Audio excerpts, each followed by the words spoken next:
Hello, welcome to the Mockdoor Getting Started Guide. In this video, we will briefly go over what's coming up in the series and what to expect.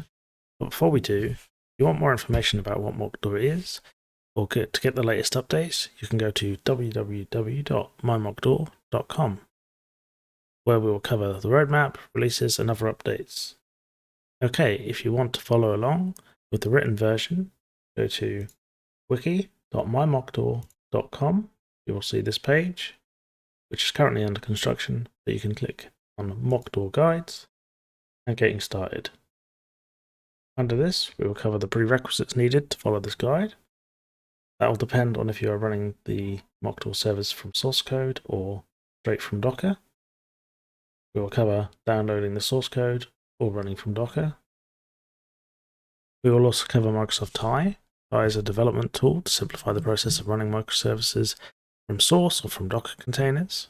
Mockdoor provides some pre-configured TIE files to get you started, but we will also cover how to create these yourselves within the guide.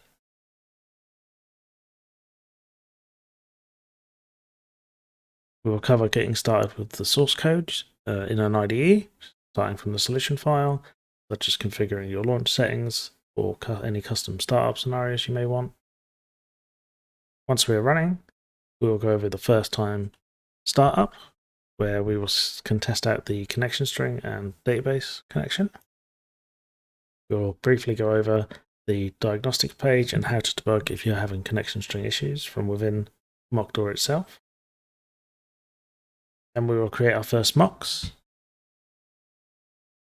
including the initial configuration. This will include briefly going over creating tenants, service groups, and microservices, which are how Mockdoor organizes its mocks to allow flexibility, scaling, and the ability to save multiple mock environments and scenarios.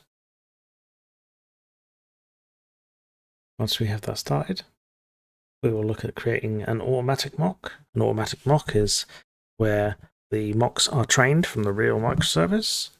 In this case, we don't have a microservice, so we will use a public API. And we will go over how the configuration works and how it learns from the real microservice.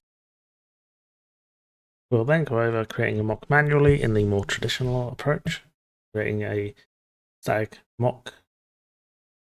Once all that is done, we will cover testing out the mocks using the integrated Mockdoor testing tool. You can use other tools such as Postman, but the integrated tool comes with a couple of nice features that help out during the testing of Mockdoor microservices, at least until you're used to running them yourself. So without further ado, on to the next video.